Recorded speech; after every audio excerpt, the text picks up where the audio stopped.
जैसे पारस को लोहा छू ले सोना बन जाता, इसी तरह जब ये सांसारिक मनुष्य मृत्यु लोक में जन्म लेने वाला ये साधारण सा मानव जब एक लोटा जल चढ़ाने के लिए देवाधिदेव महादेव के पास जाता है और शिवलिंग का स्पर्श या जल चढ़ाते समय जल का कलश का भी स्पर्श हमारे महादेव से हो जाता है, तो बाबा की कथा कहती है आप साधारण नहीं रहते, आप भी कीमती हीरे बन जाते हो और सोने जैसे चमक जाते हो।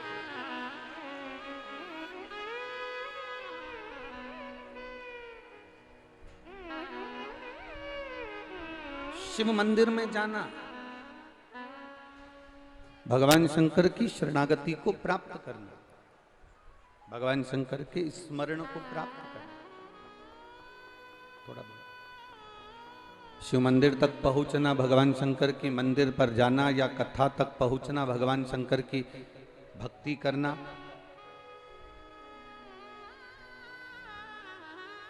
ये शिव की कृपा के बिना संभव नहीं हो सकता, भगवान शंकर की करुणा के बिना संभव नहीं हो सकता।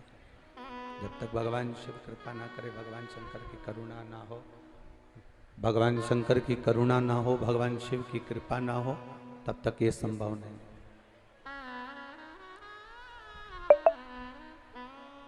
आपसे एक बात पूछें, आप उत्तर देंगे। हमारा विश्वास कहता है अगर आपको कोई आशीर्वाद देता है, बुजुर्ग लोग जब आशीर्वाद देते हैं तो कहते हैं 100 साल जियो, बोलते कि नहीं बोलते? भगवान की कृपा हो जाए आप 100 साल जियो, भगवान की करुणा हो जाए, भगवान आपकी आयु बढ़ाए, खूब जियो, 100 साल तक खूब राज करो, बाबा की कृपा बने। अब मान लो आशीर्वाद देने वाले ने आशीर्वाद दिया, आशीर्वाद देने वाले ने आशीर्वाद दिया कि आप 100 साल जियो, और मान लो कोई आशीर्वाद तुमको दे और के 65 साल जियो,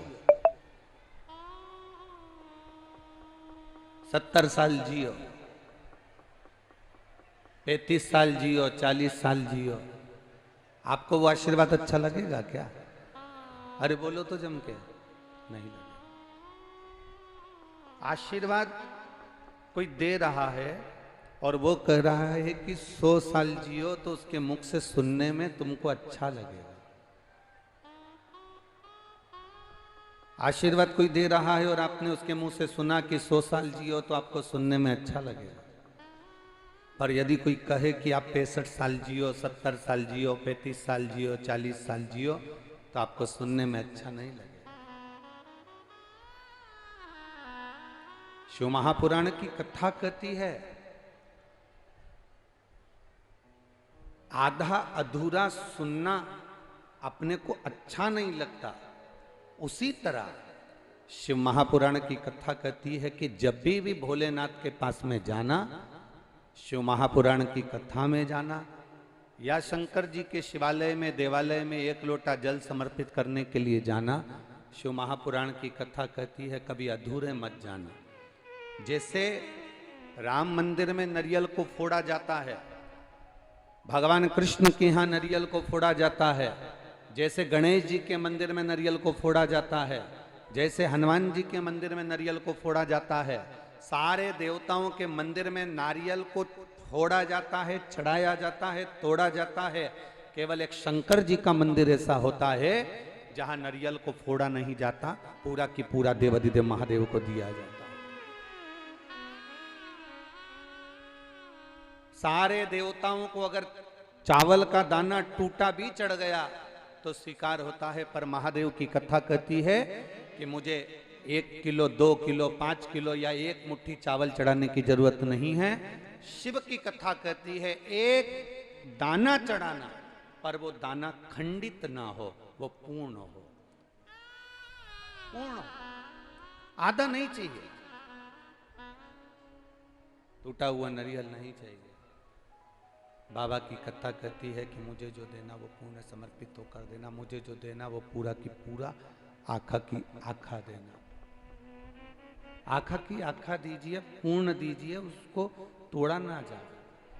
शिव महापुराण की कथा कहती है, भगवान शंकर का संवाद कहता है, शिव महापुराण की कथा कहती है कि भगवान के मंदिर में जाना या शिव महापुराण में जाना, आधे मत जाना। बैठे यहां पर हो, मन घर पर लगा हुआ हो, बैठे यहां पर हो, ध्यान चप्पल में लगा हुआ हो, बैठे यहां पर हो, मन कहीं और लगा हुआ हो, ऐसे कथा में जाने से कोई लाभ नहीं। आज आप कथा के विराम दिवस पर आए हो, लाखों की संख्या में यहां पहुंचे हो, जमीन पर जहां जगह मिल जाए, जहां तुम्हें जगह मिल जाए, ब्रज की रज में, भूमि पर, वहां आराम से बैठना।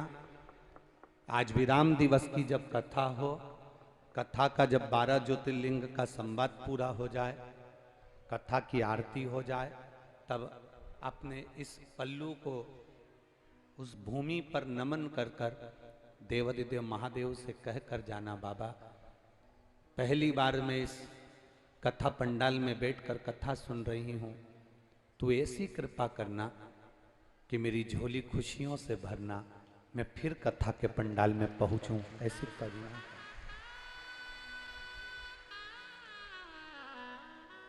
उससे विनय कर कर,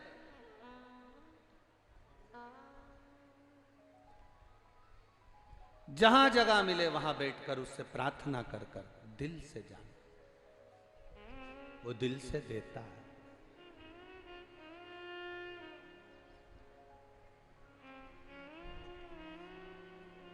वो देने में कमी नहीं रखता महाराज। उसको पूर्ण समर्पण चाहिए, अधूरा समर्पण मेरे बाबा को नहीं चाहिए। आपका आधा मन यहां लगा, आधा मन कहीं लगा, तो वो बाबा को स्वीकार नहीं। कि तेरी कृपा बिना ना हिले बाबा को पूर्ण समर्पण आपका, आपकी पूर्ण भक्ति, पूर्ण विश्वास, पूर्ण दृढ़ता, पूर्ण भरोसा मेरे महादेव को चाहिए। आधा भरोसा नहीं, आधी दृढ़ता नहीं, आधा विश्वास नहीं।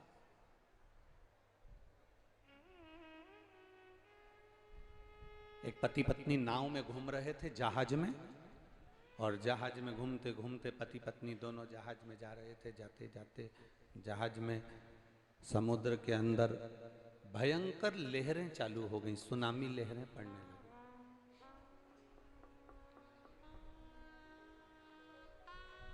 सुनामी लहरें पड़ रही थी। पत्नी ने देखा कि पति ना जाने कहां गया और यहां तो लहर चल रही है, और मैनेजर ने अनाउंस कर दिया है, पायलट ने अनाउंस कर दिया है, जहाज चलाने वाले उस नाविक ने अनाउंस कर दिया है कि ये जहाज आधे घंटे के अंदर डूबने वाला है। जिसको बचना हो वो बचे। लोग जहाज में जो ट्यूब पड़े थे उन ट्यूब को फेंक फेंक कर जाने लगे, छोटी छोटी नौकाएं पकड़ कर जाने लगे। जो तैरना जानता था वो कूद कर जाने लगे। मैनेजर बार बार अनाउंस कर रहा है कि ये जहाज डूबने वाला है।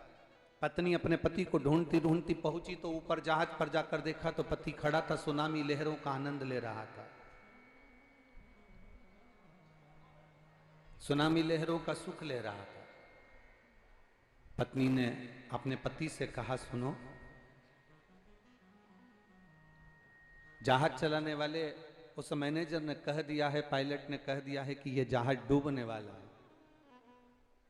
सब अपने अपने बीवी बच्चों को बचा रहे हैं, सब अपने अपने परिवार को बचा रहे हैं, चलो आप भी हमें बचाइए, चलो आप भी हमें बचाओ। पति लहरों का आनंद ले रहा था, उसने अपनी पत्नी की बात का स्मरण नहीं करा, उसने अपनी पत्नी की बात को नहीं सुना। वो तो बस केवल सुनामी लहरों का सुख ले रहा है, सुनामी लहरों का आनंद ले रहा है।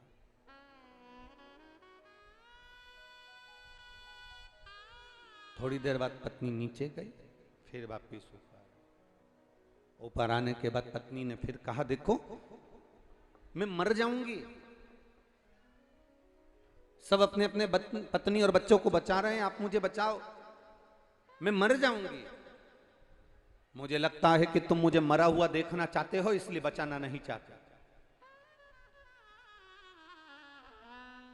तुम मुझे मरा हुआ देखना चाहते हो, इसलिए मुझे बचाना नहीं चाह रहे। मैं जान गई हूं आपकी राय, मैं आपको समझ गई हूं अच्छे से, आप मुझे मरा हुआ देखना चाहते हो। इतने में पति को क्रोध आया, पति ने जेब में से बंदूक निकाली, पत्नी के सिर पर रख दी। मरो मरो करती है, मैं तुझे अब भी मार डालता हूं। बंदूक निकालकर पति ने अपनी पत्नी के सिर पर रखा और कहता, अभी तुझे मार डालता हूं। पत्नी हंसने लगी, पत्नी मुस्कुराने लगी।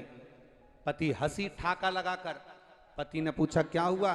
पत्नी कहती है, मैं जानती हूं कि तुम मेरे पति हो, तुम मुझे मार नहीं सकते, ये मैं अच्छे से जानती हूं।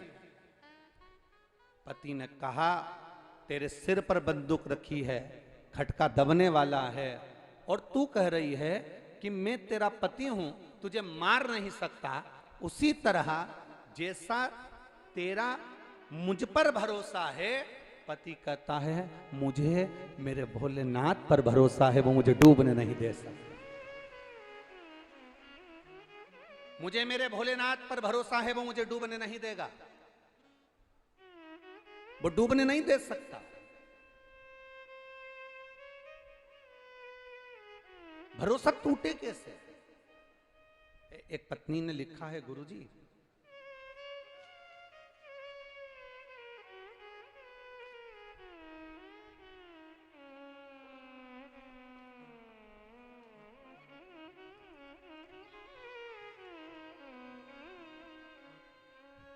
मेरा नाम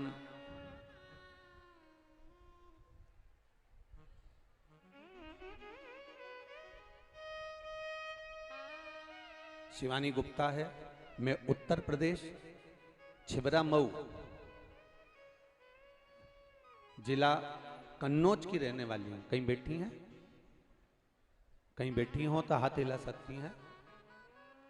मेरा नाम शिवानी गुप्ता है, मैं उत्तर प्रदेश छिबरा मऊ जिला कन्नौज की रहने वाली हूँ। मेरे पति का नाम सचिन है।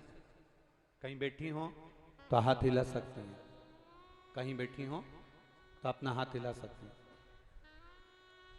मेरे पति का नाम सचिन है गुरुजी। आप भी एलईडीओं पर इस पत्र को पढ़ सकते हैं और आस्था चैनल पर भी इस पत्र को आप पढ़ सकते हैं। मेरे पति का नाम सचिन है गुरुजी। मेरे बाबा का मैं क्या वर्णन करूं गुरुजी। मेरे पति के मुंह में एक छाला हो गया। मैंने डॉक्टर को दिखाया तो डॉक्टर ने जांच के लिए कहा। जांच कराने के लिए लखनऊ गई तो जांच में कैंसर निकला।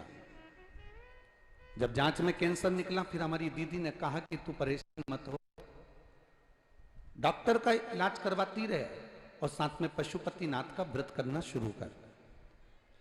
मैंने मेरी बहन से पशुपतिनाथ के व्रत का वर्णन सुना। 1 लोटा जल और बेलपत्र चढ़ाना शुरू करा। गुरुजी, मैंने अपने पति की शिवजी से चढ़ी हुई एक बेलपत्र लाकर अपने पति को देना प्रारंभ करा। पति को बेलपत्र देती, खिलाती, वो बेलपत्र खाते। फिर मैंने आगरा में डॉक्टर को दिखाया तो डॉक्टर ने कहा इनका ऑपरेशन करना बहुत जरूरी है। कैंसर और फैले उससे अच्छा है कि इसका ऑपरेशन कराओ। हमने ऑपरेशन की हां भर दी। गुरुदेव, जब ऑपरेशन की हां भरी तो उनके मुख में से 18 गठाने निकाली गई।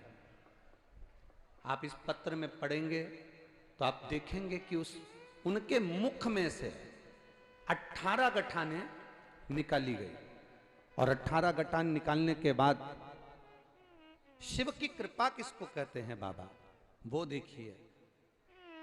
लखनऊ में जांच में कैंसर था, दिल्ली में जांच में कैंसर था, और आगरा में जब गठाने निकाली गई उन गठानों को मुंबई भेजा गया और वहां जांच कर कर जब गठाने आई तो तो उस गठान में से कैंसर समाप्त हो चुका था। ये शिव कृपा, ये शंकर की करुणा। दोनों फोटो लगाए गए हैं, एक जिसमें गांठें निकाली गई हैं कैंसर की, और दूसरा गांठ निकलने के बाद जब कैंसर नहीं निकला तब दूसरा फोटो आप लोग एलईडी पर और अपने अपने टीवी स्क्रीन पर देख रहे हैं। शिव तत्व की प्राप्ति औघड़ी है शंकर। आपको लग सकता है कि क्या शंकर भगवान की बेलपत्र चढ़ी हुई खाने से क्या रोग की समाप्ति हो सकती है? बेलपत्र खाने से क्या शिव जी पे चढ़ा हुआ जल पीने से क्या दुख का निवारण हो सकता है? शंकर भगवान पे चढ़े हुए जल को पीने से क्या हमारा दुख समाप्त हो सकता है?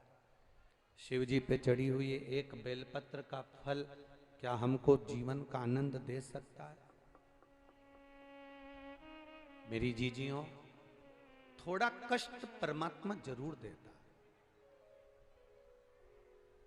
उस कष्ट के समय पर, उस कष्ट की घड़ी में, उस कष्ट के समय पर आप घबराना नहीं। थोड़ा दुख देगा। कपड़े धोने वाले किसी नारी या पुरुष को देखना जो कपड़े को धोता है ना, जो कपड़े को धो रहा है उस नारी पुरुष को जरा देखिएगा। थोड़ा आवाज सब दूर की बढ़ा के रखो, लोग बाग पीछे से करें। सब जगह की आवाज बढ़ा दो, भीड़ बहुत ज्यादा मात्रा में है तो आवाजें उधर बाहर की सब जगह की आवाज बढ़ाओ।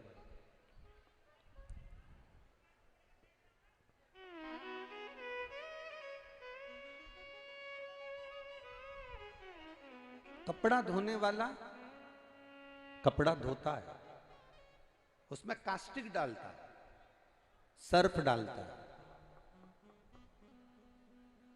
कास्टिक डालेगा, सर्फ डालेगा, उसको धोएगा, कूटेगा, रगड़ेगा, पीटेगा,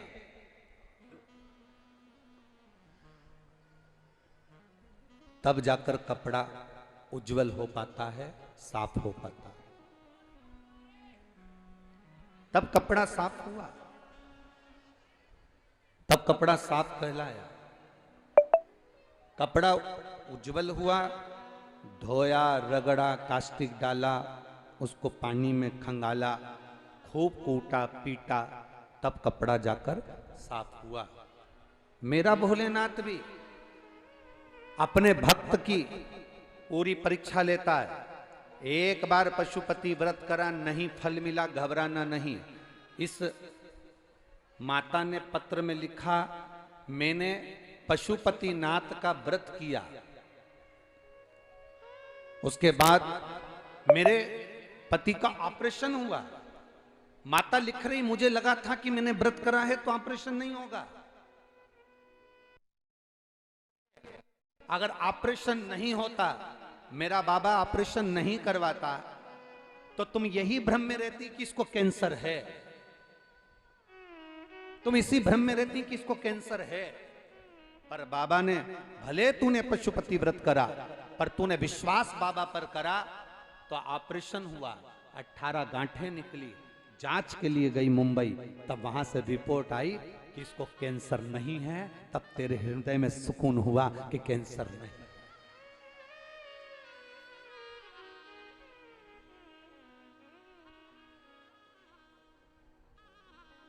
हम में दोष होने के बाद भी हमारा परमात्मा यदि हमारा साथ दे रहा है, हमें बहुत पाप कर्म होने के बाद भी अगर वो साथ दे रहा है तो उसमें उसका धन्यवाद देना चाहिए। एक पत्र और है, देखिए उस पत्र में क्या लिखा। मेरा नाम धर्मवती है, मैं फरीदाबाद सारन गांव से आई हूं। कहीं बैठी हो तो हाथ हिला सकती हैं, अगर कहीं बैठी हो तो हाथ हिला सकती हैं। मेरा नाम धर्मवती है, मैं फरीदाबाद सारन गांव से आई हूं। 18/2/2023 को मैं सीहोर के कुबेरेश्वर धाम गई थी। वहां से मुझे जो मिला गुरुजी, मैंने जिंदगी में कभी नहीं सोचा था कि क्या कुबेर भंडारी इतनी जल्दी भंडार भर देता है।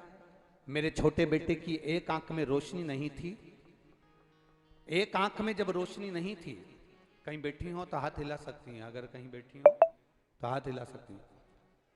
कहाँ है? हाँ ठीक है, हाथ हिला दो एक बार ऐसे। श्री शिवाय नमस्तुभ्यं। वापिस एक बार हाथ हिला दीजिए। गुरुदेव, मेरे छोटे बेटे की एक आंख में रोशनी नहीं थी, बचपन से ही उसकी आंख की रोशनी नहीं थी। डॉक्टरों ने बोला था इसकी आंख में बचपन से रोशनी नहीं है और ये ऑपरेशन के बाद भी रोशनी नहीं आएगी, क्योंकि इसकी आंख बचपन से ही बेकार है। जब डॉक्टरों ने हाथ टेक दिए, मैं उसे रोज 1 लोटा जल देती और वो सुबह से भगवान देवादिदेव महादेव को चढ़ाकर आता। बाबा का जल आंखों में लगाता। बाबा, तब किसी के कहने पर मैं सीहोर गई, वहां से रुद्राक्ष लाई, उसका पानी गलाती और उस पानी को शिव जी पर चढ़ाती और शंकर भगवान को चढ़ाते चढ़ाते उसकी आंखों में लगाती। गुरुदेव, मैं बाबा का क्या गुणगान करूं गुरुदेव। कभी जिंदगी में भूतो ना भविष्य थे, वो मेरे बाबा ने करा। मेरा लड़का कहता था, मां कभी क्या मेरी सरकारी नौकरी लग सकती है, क्योंकि मेरी एक आंख से तो दिखता भी नहीं, एक आंख मेरी बेकार। पर गुरुदेव, बाबा बाबा है। शिवजी पे चढ़ाया हुआ जल उसकी आंखों में लगाना प्रारंभ करा। सीहोर के रुद्राक्ष को गलाकर पानी चढ़ाकर आंखों में लगाती। बाबा ने ऐसी कृपा कर दी गुरुदेव, उसकी आंख की रोशनी धीरे धीरे बढ़ना प्रारंभ हो गई और जो बचपन से आंख गई हुई थी उसकी रोशनी बढ़ी। और बाबा की कृपा से सारी जांचें होने पर मेरे बेटे का सिलेक्शन, जो सोच नहीं सकते कि इसकी आंख नहीं थी, और बाबा की कृपा से इंडियन आर्मी में मेरे बेटे का सिलेक्शन हुआ। मैं बाबा को धन्यवाद देती। बधाई बहन आपको, एक बार दोनों हाथ हिला दीजिए। हर हर महादेव। बैठिए। शंभू की कृपा, ओघड़ दानी की दया ही ऐसी होती।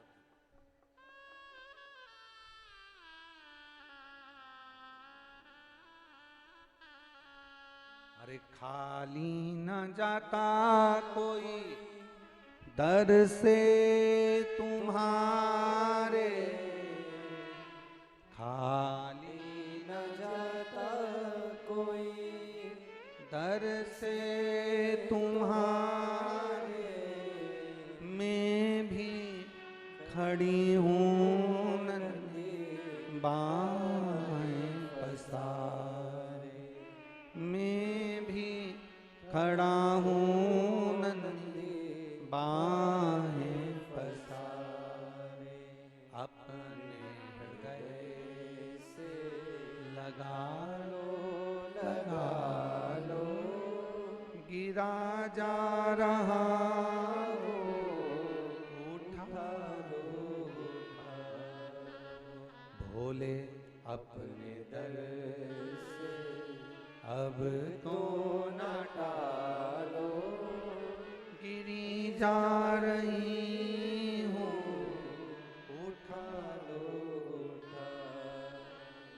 हम उस पर भरोसा करते हैं, हम उस पर विश्वास करते हैं, हम उस पर दृढ़ता रखते हैं, हम उसके भरोसे जीते हैं। जब हम उसके सहारे जीते हैं, हम उसका भरोसा रख कर जीते हैं, जब हम उसके भरोसे पर चलते हैं, तो वो भी हमारा हाथ पकड़कर पार करता है, हाथ पकड़कर पार करता है। ए मेरी ब्रज की जीजियों और मेरे ब्रज के जीजाओं, मेरी बेटियों, मेरे बेटाओं, एक बात का स्मरण आपकी जिंदगी में रखना, एक बात का स्मरण आपके जीवन में रखना, वो पिता है जगत का। भगवान नारायण के भी अगर कोई पिता कहलाए हैं तो वो देव अधिदेव महादेव कहलाए हैं।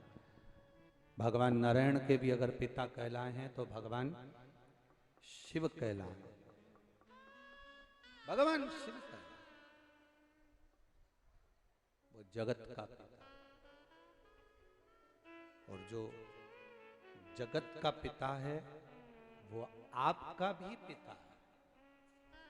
कभी बाप अपनी बेटी को, कभी पिता अपने पुत्र को, पुत्री को कभी दुखी नहीं देख सकता। आप इतना जरूर करो कि उसके मंदिर में रोज एक लोटा जल चढ़ाना प्रारंभ करो। मैं बेटियों से कहूंगा, बेटियों से कहूंगा, संकोच मत करना कि हम इतने पढ़े लिखे, हम अप टू डेट, हम इंग्लिश स्कूल में पढ़ रहे हैं, हम सीबीएसई कोर्स से पढ़ाई कर रहे हैं, हम ऐसा कर रहे हैं, मैंने इतना अच्छा एजुकेशन किया, सब कुछ करा आपने, पर एक बार बाबा पर भरोसा कर कर देखो, एक बार उसकी शरणागति में जाकर देखो, जो सुख तुमने कभी नहीं पाया होगा वो उसके चरणों से प्राप्त कर लो, उसके चरणों से मिलो।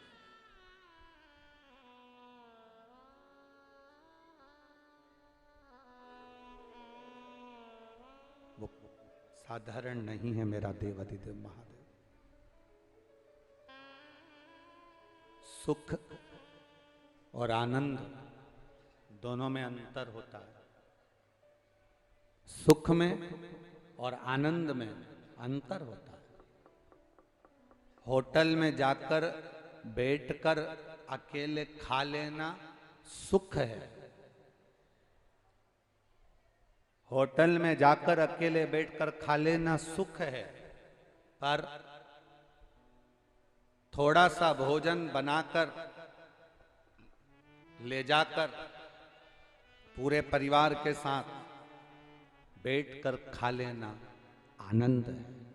स्वयं खाना सुकृति है, छुड़ाकर खाना विकृति है, और बांट कर खाना ये मेरे भारत देश की संस्कृति है। ये संस्कृति है।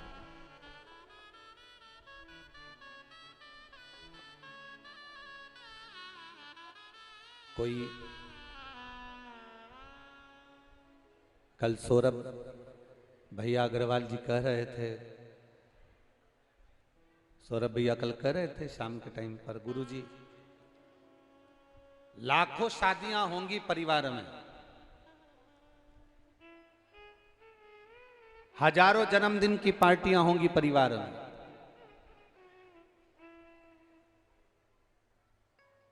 हजारों शादी की सालगिरह मनाई जाती होगी परिवार में,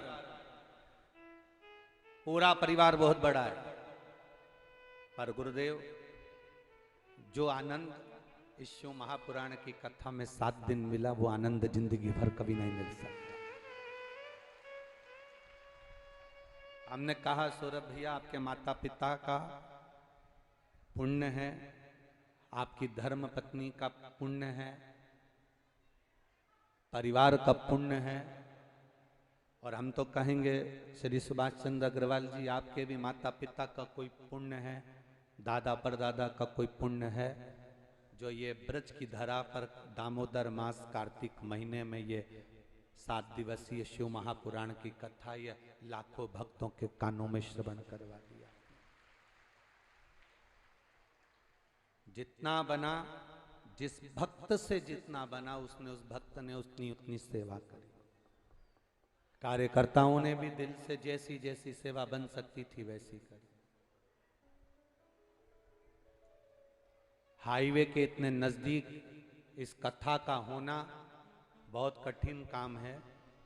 यह हमारे जीवन की पहली ऐसी कथा है जो हाईवे के इतने नजदीक हो रही है, और जिसको पुलिस प्रशासन ने इतना बढ़िया तरीके से संभाला कि शायद कोई नहीं संभाल सकता,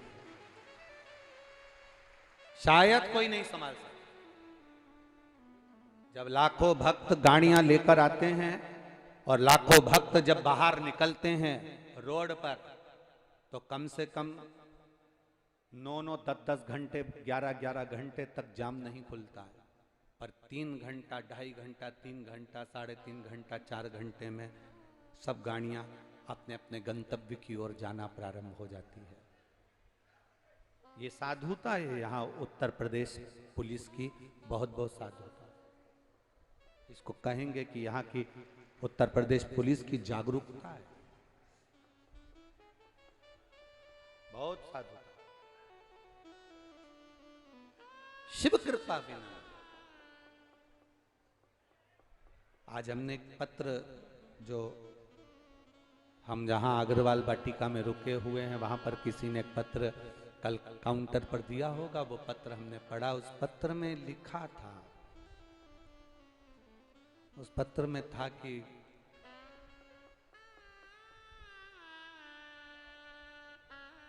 मेरे पोते के दिल में छेद है, वो 9 साल का हुआ,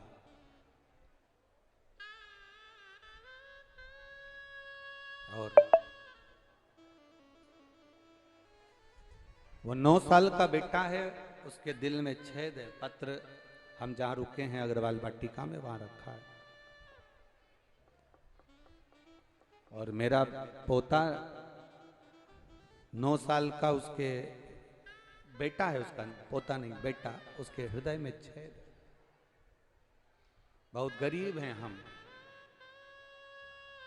मैं दूसरे के यहां पर बर्तन मांजती हूं और बर्तन मांजने का कार्य करती हूं।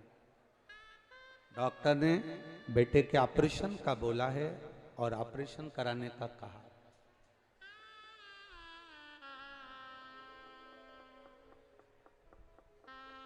यहीं कहीं मथुरा के आसपास की हैं वो।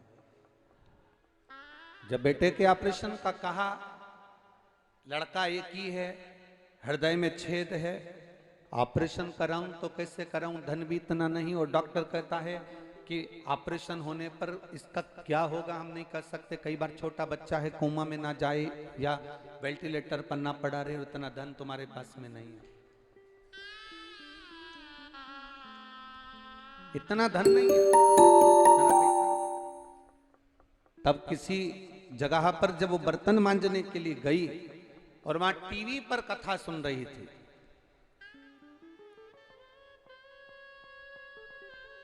और वो सेठानी के साथ में जमीन पर बैठकर कथा सुनने बैठ गई। और कथा में उसने पीपल के पत्ते का उपाय श्रवण कर लिया। उस दिन वो उसको उपाय भी मिल गया कि पीपल के पत्ते का अग्रभाग का सेवन, वो उसने सुन लिया, सुख सुंदरी का स्मरण कर कर, और उसने अपने बच्चे को कराना प्रारंभ करा। फिर उसने वापिस सरकारी हॉस्पिटल में जांच कराई, तो उसका बच्चे का जो हृदय का छेद था वो बाबा की कृपा से भर चुका था। उसने रवे का हलवा एक स्टील की कटोरी में प्लेट से ढका हुआ, उस पे सेलो टेप चिपका हुआ भेजा था। तो जो कहीं बैठी हो तो उसके स्मरण में रहे, वो ठाकुर जी ने भोग लगा लिया है और बाबा ने पाया। उसने पत्र में लिखा, गुरुदेव मैंने अपनी सेठानी जी से छुट्टी मांग ली है इस कथा के लिए, और मेरे पास इतना धन नहीं है, तो मैंने सेठानी जी से अपनी 1 महीने की तनख्वाह 800 रुपये उनसे ले लिया है। 800 रुपये मैंने तनख्वाह ली, तो सेठानी ने पूछा ये तनख्वाह का क्या करेगी इतनी जल्दी, अभी तो दिवाली भी नहीं आई। कहा, बोले बाबा आ रहे हैं हमारे कोसी में, तो मैं छोटा सा भंडारा, 800 रुपये में भंडारा होता है? 800 रुपये में कोई भंडारा होगा? 800 रुपये का मैं तेल भी लाई, आटा भी लाई, और गुरुदेव मैं 3 किलो आटे की पूड़ी बनाकर लाकर मैंने बहुत सारे लोगों को खिलाया, क्योंकि मेरा बेटा ठीक है।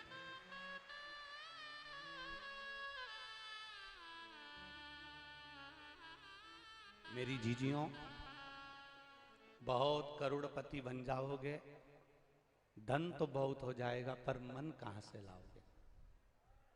ये जो मन है ना,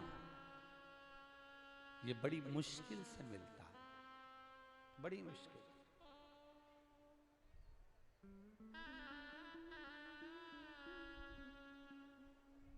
ये कोसी की कथा में हरियाणा से, दिल्ली से, नोएडा से, मथुरा से, गोवर्धन से, बरसाना से, आसपास के गांवों से, आगरा से, कहीं अलवर से, ना जाने कहां कहां से लोग आए।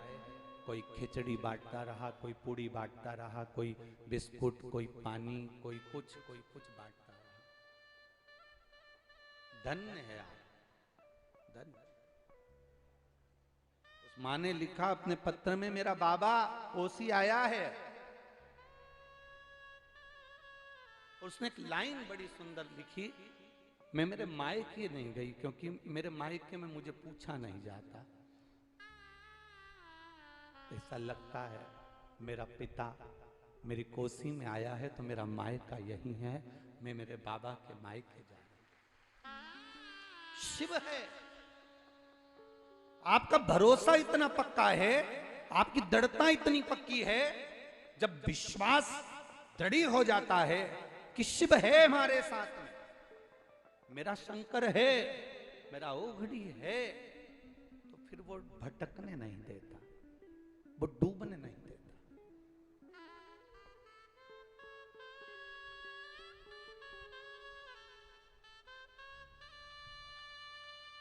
इस पत्र में किसी ने डायरी भेजी है, पूरी डायरी खाली है, पर आगे एक माँ ने लाइन लिखी है। उन्होंने लिखा, मैं संपूर्ण ब्रजवासियों की तरफ से, आप एलईडी पर इस पत्र को पढ़िए, आस्था चैनल पर इस पत्र को पढ़िए, मैं नमन करती हूं संपूर्ण ब्रजवासियों की तरफ से, कोटि कोटि प्रणाम करती हूं। मेरा नाम रश्मि है, पति का नाम जगन सिंह है, मेरा मायका मथुरा है। कहीं बैठी हो तो हाथ हिला सकती हैं, अगर कहीं बैठी हो तो अपना हाथ हिला सकती हैं। मेरा नाम रश्मि है, पति का नाम जगन सिंह है, मेरा मायका मथुरा है, मैं अपने ससुराल आगरा से आई हूं।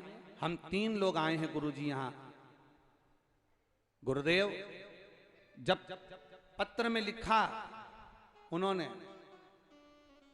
द्वापर था तब मेरे शंकर भगवान कृष्ण जी से मिलने के लिए आए थे। आज कलयुग में ऐसा लग रहा है कोसी में वापिस महादेव कृष्ण से मिलने के लिए आए वापिस।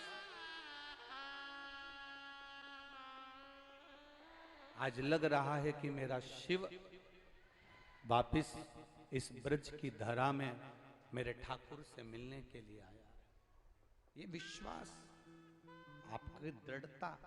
कष्ट आ सकता है जीवन में, जब दुख आए, कष्ट आए, दुकान 4 दिन नहीं चलती, 8 दिन नहीं चलती, तकलीफ आ जाती है, हम ना जाने कहां कहां जाकर भटक जाते हैं। कोई ने कह दिया वहां चले जाओ, वो बाबा भभूति दे देगा तो उससे तुम्हारा काम हो जाएगा। कोई कहेगा वहां चले जाओ, वहां से नारियल मिल जाएगा तो तुम्हारा काम हो जाएगा। कोई कहेगा वहां चले जाओ, वहां से ये लिया ना, एक मौली लिया ना, बांध देना तो काम हो जाएगा। शिव महापुराण की कथा कहती है, दुनिया में अगर जन्म हुआ है, संसार में अगर पैदा हुए हो, तो चाहे सियोर वाला महाराज हो, चाहे दुनिया का कोई महाराज हो, चाहे दुनिया का कोई व्यक्ति हो, उसे अपने कर्म को तो भोगना ही पड़ता है। कर्म गति बड़ी प्रबल है। मेरे राम जी महाराज प्रकट हुए, मेरे राम जी प्रकट हुए, उनके जन्म की तारीख बड़ी सुंदर थी। रामचरितमानस में लिखा, नवमी तिथि, सुंदर चैत्र महीना, दोपहर 12 बजे मेरे राम जी महाराज का प्राकट्य हुआ। कितना सुंदर मुहूर्त था, कितने सुंदर तिथि थी। उसके बाद भी राम जी महाराज को वन तक जाना पड़ा। जब उनका विवाह हुआ, एक से बढ़कर एक विद्वान दशरथ जी की सभा में बैठे हुए थे, एक से बढ़कर एक विद्वान जनक जी की सभा में बैठे हुए थे। जब जानकी और राम जी का विवाह हुआ, उसके बाद भी माता जानकी को और राम जी को वन वन जाना पड़ा। लिखा हुआ है, उसे कोई टाल नहीं सकता। बस इतना जरूर है, राम जी के जीवन में भी जब तकलीफ आई तो राम जी ने केवल एक काम करा, रामेश्वर धाम की स्थापना कर लंका पर जब चढ़ाई करी तो जीत कर वापिस आए। भगवान कृष्ण के जीवन में अगर तकलीफ आई, 16,108 रानियां थीं, एक भी रानी से जब औलाद नहीं हुई, 16,108 रानियों से गर्भ नहीं ठहरा, संतान नहीं हुई, तब भगवान कृष्ण ने गर्गाचार्य बाबा को बुलाकर भगवान शंकर की पूजन कराई। एक एक रानी के साथ 11-11 दिन तक बैठकर भगवान कृष्ण ने शंकर जी की आराधना करी। तब शिव जी ने आशीर्वाद दिया, एक एक रानी से 11-11 संतान होगी। 10 छोरा, 1 छोरी, 1,77,186 भगवान कृष्ण के बच्चे हुए। शिव जी की कृपा से संतान की प्राप्ति हुई। जब कहीं ना कहीं जीवन में इंद्र को तकलीफ हुई, तब शिव की आराधना करी। गरुण वरुण जितने देव हैं संसार के, 33 कोटि देवताओं को निकाल कर देखिए, जिसके जीवन में तकलीफ आई, स्वयं नरसिंह भगवान का अवतार हुआ। स्वयं नरसिंह भगवान प्रकट हुए, क्रोध समाप्त नहीं हुआ। लक्ष्मी जी को देखा, लक्ष्मी जी रो पड़ी, करूं तो करूं क्या। लक्ष्मी जी से देवऋषि नारद ने कहा शिव जी की आराधना करो। लक्ष्मी जी ने शंकर जी की आराधना करी। शिव जी ने आकर पूछा क्या चाहती हो। मेरा पति क्रोध कर रहे हैं, नरसिंह भगवान बन गए, सबको फाड़ रहे हैं, सब तोड़ रहे हैं, कुछ कृपा कर दो, मेरे पति का क्रोध समाप्त कर दो। तब भगवान शंकर ने सरम्भेश्वर अवतार धारण करा, नरसिंह भगवान को अपने पंजों में उठा लिया और पंख से उड़ते उड़ते बद्रिकाश्रम की अलखनंदा नदी में डाल दिया। तब जाकर नरसिंह भगवान का क्रोध समाप्त हुआ। लक्ष्मी जी को कष्ट लगा तो उन्हें शिव की आराधना करी। एक बार स्वयं भगवान कृष्ण के जीवन में जब तकलीफ आई तो शिव की आराधना करी। जब राधा, स्वयं राधा,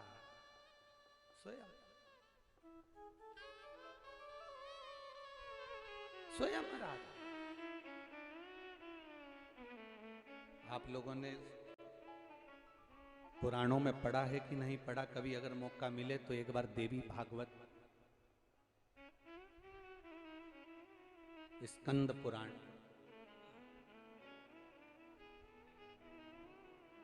ब्रह्म वैवर्त पुराण,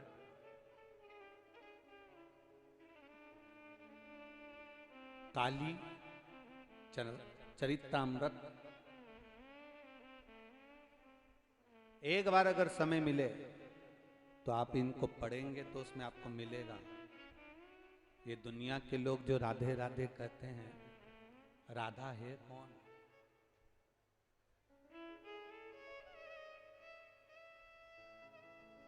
है कौन राधा? काली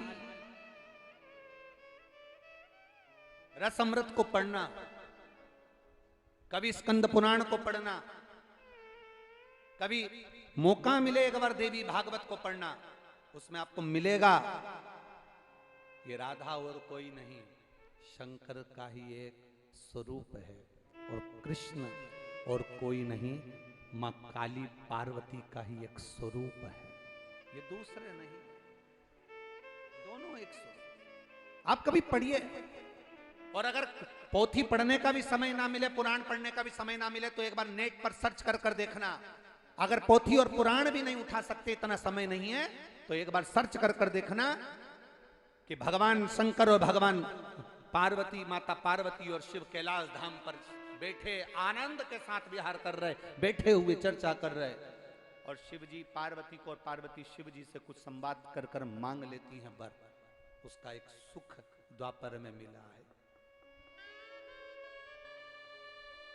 आप कई माताएं कहती हैं हम भ्रम में पड़ गए गुरुजी, हम श्री शिवाय नमस्तुभ्यम बोलें कि राधे राधे बोलें, हम राधे राधे बोलें कि श्री शिवाय नमस्तुभ्यम बोलें, कि हम ओम नमः शिवाय बोलें, कि हम राम नाम बोलें, कि हम कौन सा नाम बोलें। हम कहते हैं तुम जो चाहो वो बोलो, तुम राधे राधे बोलती हो बोलते रहो, क्योंकि राधा भी शिव है और शिव भी राधा है। तुम्हें जो बोलना है बोलो, तुम राम भी कर रहे हो तो वो मेरा शंकर का गुणगान है, तुम शिव भी कर रहे हो तो मेरे राम और कृष्ण का गुणगान है। दुनिया के लोगों में भेद हो सकता है पर देवताओं में कभी भेद नहीं हुआ। लोगों ने कह दिया राम हमारे, कोई कहता है कृष्ण हमारे, कोई कहता राधा रानी हमारी, कोई कहता है दत्त हमारे, कोई कहती है देवी हमारी, कोई कहता है ये हमारे, कोई कहता है वो हमारे। पर शिव महापुराण कोई भेद नहीं करती। शंकर जी के ऊपर जो कलश रखाता है जिसमें से बूंद बूंद पानी टपकता है, उसके 3 पाए होते हैं। कभी भी कलश रखने वाले उस त्रिकोणी के पाए 4 नहीं होते, 3 पाए होते हैं, ब्रह्मा विष्णु और महेश। उसके ऊपर एक कलश रखा हुआ है और वो कलश में से एक एक बूंद पानी नीचे गिर रहा है। ये ब्रह्मा, ये विष्णु, ये महेश, एक एक बूंद पानी नीचे गिर रहा है। मतलब ये बता रहे हैं कि हम तीनों एक हैं, हम में कोई भेद नहीं है। ये 3 ब्रह्मा विष्णु महेश से बता रहे हैं कि हम में कोई भेद नहीं, हम तीनों एक हैं। ये दुनिया की दृष्टि में भेद है पर हम में भेद नहीं है। तकलीफ आएगी, कष्ट आएगा, दुख आएगा, पर घबराना नहीं, कहीं इधर उधर मत भटकना। बहुत सारे मिलेंगे महाराज, कोई कहेगा हमारे पास आ जाओ, कोई कहेगा हमारे पास आ जाओ, कोई कहेगा हमारे पास आ जाओ, हम ये कर देंगे, हम वो पूजन कराएंगे, हम ये दे देंगे, हम वो दे देंगे। ना ना ना ना, आपका दुख, आपको खांसी चली है तो आपको खांसना है, आपको छींक आई तो आपको छींकना है, आपका सिर दुखा तो दवा आपको खाना है।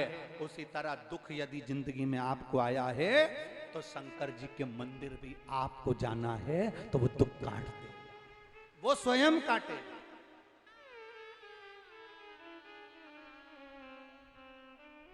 अच्छा आपसे पूछें, ए ब्रजवासियों, ए मेरी जीजियों, ए मेरे जीजाओं और मेरी बेटियों, मेरे भाई, मेरे बेटे, बताएं जब घर में कर्जा बढ़ जाता है, बहुत ज्यादा कर्जा हो जाता है, तो घर में जो सोने की रकम होती है, जो सोने का सामान होता है, वो सुनार की दुकान पर चले जाता है। बोलो सही है कि गलत है? अरे बोलो तो जम के। कर्जा बढ़ने पर घर का, बहू का, माता का, पिता का जो सोना है, अंगूठी है, चेन है, कुछ सामान है, ब्रेसलेट है, तगड़ी है, हार है, कुंडल है, इतने दिन तक वो अलमारी में रखा रहा, इतने दिन तक वो तिजोरी में रखा रहा। कर्जा होने पर घर का सामान, घर का सोना सुनार की दुकान पर, गिरवे वाले की दुकान पर पहुंच जाता है, भैया ये रख लो। तो दुकान वाला भी कहता है, क्यों घर का सोना लिया है? भाभी जी का जेवर लिया है, माता जी का पूरा जेवर लेकर आ गए, क्यों? तो उसने कहा, बहुत दुख का समय चल रहा है, इसलिए सोने को तुम्हारे पास लेकर आया हूं। बहुत दुख का समय चल रहा है, कर्जे में हो गया, दुख का समय है, तकलीफ का समय है, इसलिए घर का सोना जो अलमारी में रखा रहता था, वो घर का सोना, घर का जेवर सुनार की दुकान पर पहुंच जाता है। दुख की घड़ी में, तकलीफ की घड़ी में घर का सोना जब सुनार की दुकान पर जा रहा है, तो ये कथा कहती है, दुख की घड़ी में सोना दुकान पर जाए उससे अच्छा है दुख की घड़ी में आप महादेव के मंदिर तक जाओ, तो जीवन की सार्थकता। सोना दुकान पर जाने से तुम्हें सुख का अनुभव कितना होगा, कितना कर्जा चूकेगा। अगर सोना दे भी दोगे, थोड़ा बहुत सोना अगर दे दोगे, थोड़ा बहुत पैसा आ जाएगा, तो पूरा कर्जा थोड़ी ना चूक जाएगा। पर देव अधिदेव महादेव की भक्ति में लग गए, भगवान शंकर के गुणगान में लग गए। उस माँ ने लिखा कि एक आंख खराब हो गई थी, बचपन से आंख में दिख नहीं रहा था, तो भी जब इंटरव्यू देने का समय आ गया, तब इस अवस्था में क्या आंख ठीक हो सकती है जो बचपन में नहीं हुई, जो जवानी में ठीक हो सकती है? पर विश्वास अटल था, भरोसा पक्का था, इसलिए बाबा ने कृपा भी पूर्ण कर, विश्वास दृढ़,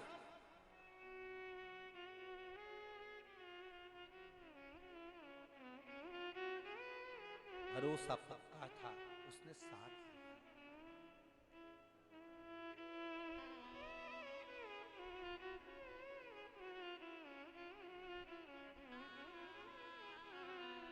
अधूरी शादी में अगर आप आधी शादी छोड़कर अपने घर चले जाओगे तो केवल खाना खाकर जाओगे। बोलो सही है? अगर पूरी शादी कर कर जाओगे तो आखिरी में विदाई भी लेकर जाओगे। बोलो सही है कि गलत है? अरे जम के तो बोलो जरा, सही है ना? आधी शादी में घर वापस जाओगे तो केवल खाना खाओ, रिसेप्शन अटेंड करो, अपने घर चले जाओ। ना साड़ी मिली, ना डब्बा मिला, ना कोई सामान मिला, ना मिठाई का डब्बा, ना साड़ी, ना कोई रकम, कुछ नहीं मिली। क्यों? अरे आई क्या थी, मुंह दिखाकर चली गई, खाना खा के चली तो गई, बहुत है, जाओ। पर जो आया है शादी में, पहले दिन आया, 2 दिन नहीं आया, बुलौए में आया, 3 दिन नहीं आया, आखिरी दिन आया, पूरी शादी कराकर, भावर कराकर, छोरी को घर लेकर बहू घर में आ गई, तब जाए। अब जाऊं साहब, तो इतने में घर के लोगों ने भी कह दिया, मामी जी जा रही है, काकी जी जा रही है, खाली हाथ नहीं जाए, मिठाई का डब्बा लाओ, साड़ी लाओ, सामान लाओ, देव बुलौआ का सामान, बतासा, गेहूं, चावल, जो मिला वो मामी जी को दिया, इनको देव, काकी जी को दिया, इनको देव, क्योंकि ये पूरी शादी करा कर जा रहे हैं। शिव महापुराण की कथा। आप भी आज कथा के विराम दिवस पर आए हो, कथा की आरती हो, कर्पूर गौरम हो, तब यहां से जाएं तो मेरा बाबा भी कहता है ये मेरी पूरा आशीर्वाद प्राप्त कर कर जाए, खाली हाथ ना जाए, ये आनंद लेता है पूर्णता में। मेरे बाबा को आधा चावल पसंद नहीं, मेरे बाबा को आधा नारियल पसंद नहीं, मेरे बाबा को कुछ खंडित वस्तु पसंद नहीं, वो पूर्ण रखता है, पूर्ण देता है। मेरा शिव बाबा, मेरा ओघड़दानी, मेरा शंकर, मेरा त्रिकालदर्शी, कैलाशी, अविनाशी आधा नहीं देता, पूरा देता है, पूरा ले जा पूर्ण।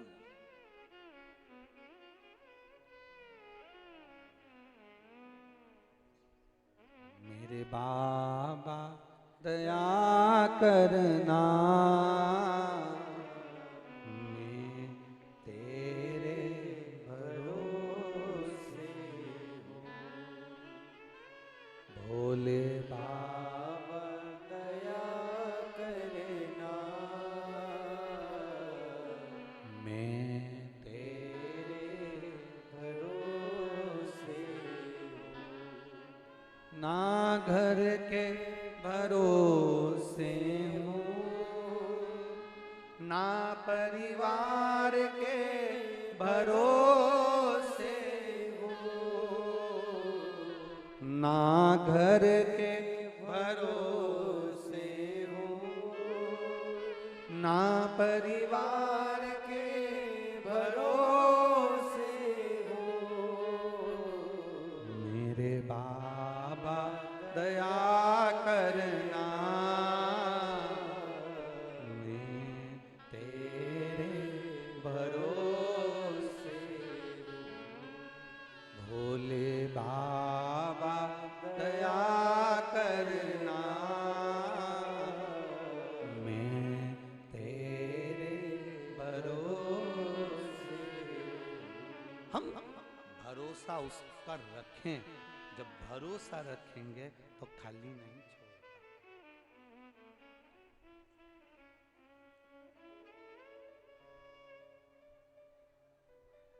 मुझे तेरा ही सहारा है, मेरे भोले बाबा। आता है आप लोगों को सबको? एक लाइन पहले आप बोलो, इसके बाद हम बोलेंगे। मुझे तेरा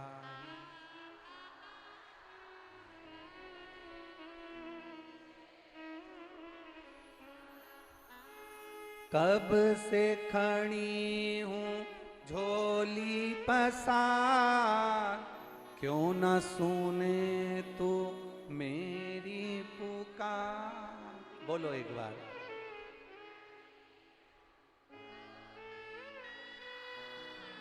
क्यों न सुने,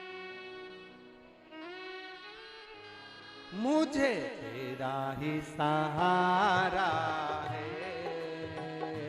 मेरे भोले बाबा, मुझे तेरा ही सहारा है, मेरे भोले। मेरा चैनल वालों से निवेदन है, बाहर के भी सारे पंडाल, रोड, सब जगह का कवर कर कर सबको दिखाएं बड़े भाव से। कब से खड़े हैं झोली पसार, क्यों न सुने तू मेरी पुकार। ओ कब से खड़े हैं झोली पसार, क्यों न सुने तू मेरी पुकार। मुझे तेरा ही सहारा है, मेरे भोले बाबा, मुझे तेरा ही सहारा है, मेरे भोले बाबा। मैंने तुम्हें ही पुकारा है, मेरे भोले बाबा, मैंने तुम्हें ही पुकारा है, मेरे भोले बाबा।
कब से खड़े हैं झोली पसार, क्यों न सुने तो मेरी पुकार। कब से खड़े हैं झोली पसार, क्यों न सुने तो मेरी पुकार।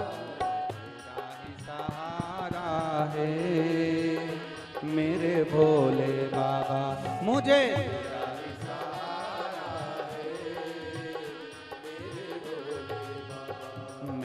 तुम्हें ही पुकारा है मेरे भोले बाबा। मैंने